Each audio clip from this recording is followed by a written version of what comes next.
You guys, welcome to season 2, episode 15 of Talk with Money. I'm so excited. We have a ton of things to talk about today. I want to get right into it. We're talking about sex scandals and everything, you guys. From sex scandals to Gaga to Jada. And so what we got going on? Let's get into it. For those of you who haven't, please go subscribe to SONIQ RVA's YouTube and Spotify. And if you're broke, then it's only $3 on Patreon for the full episodes. You do not want to miss these episodes, you guys.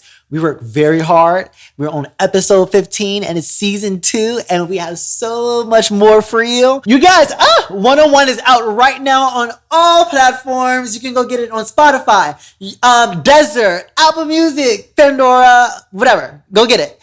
And it means so much to me because, like, y'all, it's literally for those girls, gays, and straights who are just confident within themselves. If you're confident within yourselves, you're pursuing your dreams, and you're just accumulating haters on the way, but let them know how you like yours one-on-one. Fuck it, you know? And I think my girl Jasmine, my sister, you know? Jokes, but listen, I don't use that word often, but I thank her so much because she believed in this record so much.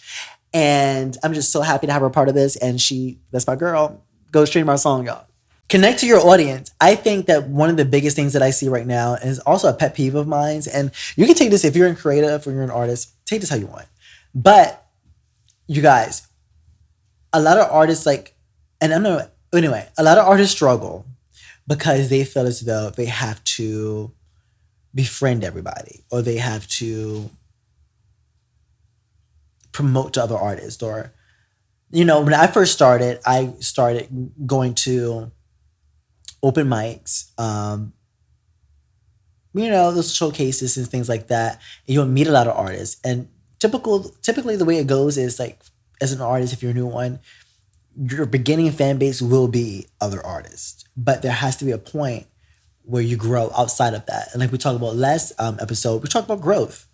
But a lot of artists struggle in that area because they keep promoting to the same artists. They keep promoting to the same friend group, and they're not even thinking about the John Q public. Like, what about Susie Q over there? Or what about John who has no friends with his headphones in? He's listening to, you know, XXX, you know, and Meek Mill, you know. Why don't you go listen to somebody else? You know, why don't you go introduce yourself to him in the mall if you're an artist, or step outside of the box. We don't have to. A lot of artists think they have to keep performing at open mics, or they have to.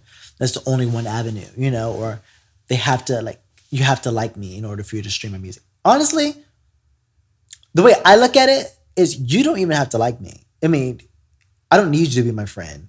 Like, I feel like I work hard enough and my music is great.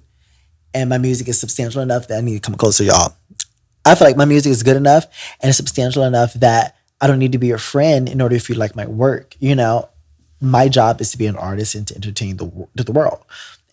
And I'm here to provide entertainment and music, you know, nothing else. And if other artists don't like me, and it took me a long time to get to this point, by the way, I'm not going to lie.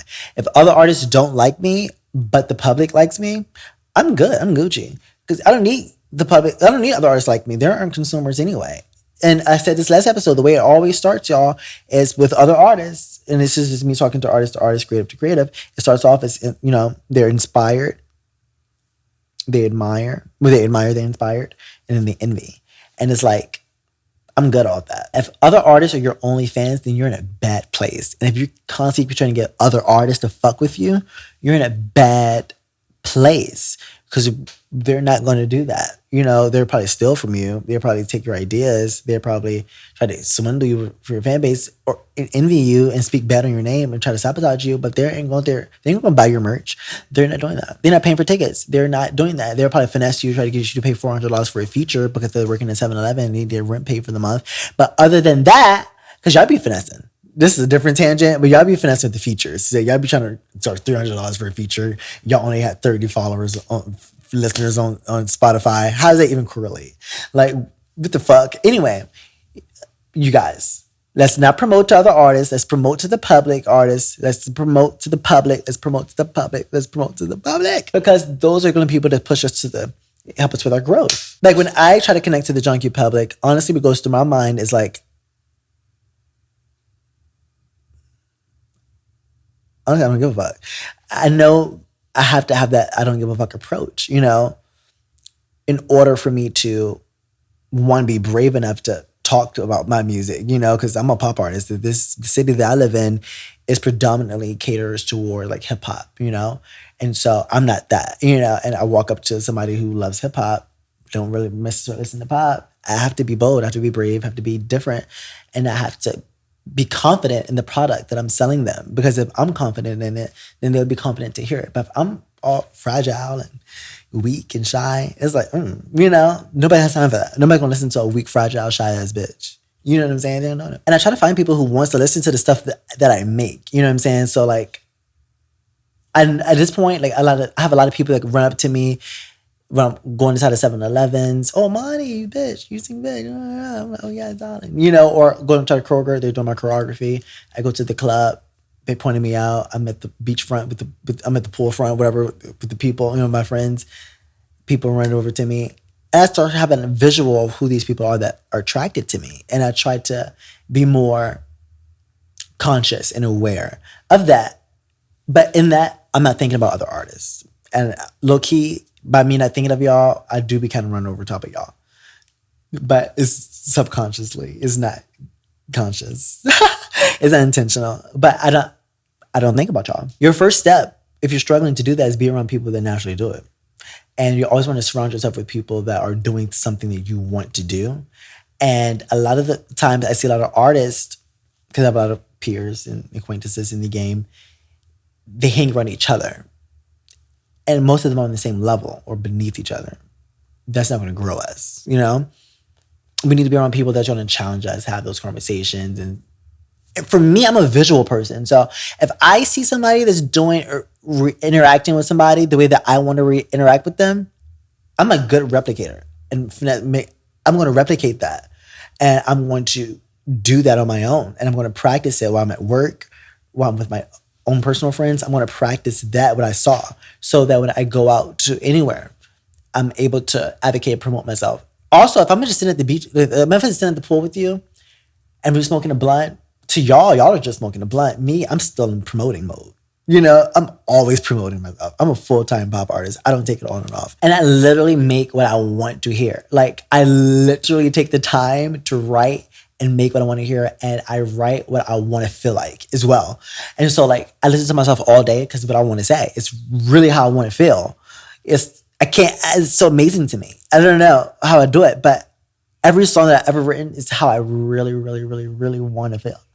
And I can't wait to touch into some more like R&B songs too. It's like, side note. It's like those little R&B songs that the Mariah be kind of creating, how she made us feel for 30 plus years.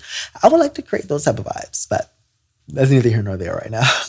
Y'all, if y'all could walk away with anything from this, artists, creatives, and the John Q public, with any business that you're doing or anything that you're trying to do, don't promote to your friends or don't promote to the people around you, but try to challenge yourself to promote to people that you've never met, that you never thought you could reach. You know, one thing that even got me onto that mindset was Lady Gaga saying when she was on the interview with the Zach Singh show, she wrote that album, Joanne, and in her mind, she imagined that girl who she would have never thought would listen to a Lady Gaga song saying, oh, I give up listening to Lady Gaga, but Gaga had that in her mind. And usually when I write songs, I already have the performance in my mind. I already have that in my mind. I already have like how I want you to feel in my mind. I already have how I want to dance in the bathroom in my mind as I'm writing the song. Think about who's going to be listening to what you're making. I'm always thinking about outside of myself, about myself, but outside of myself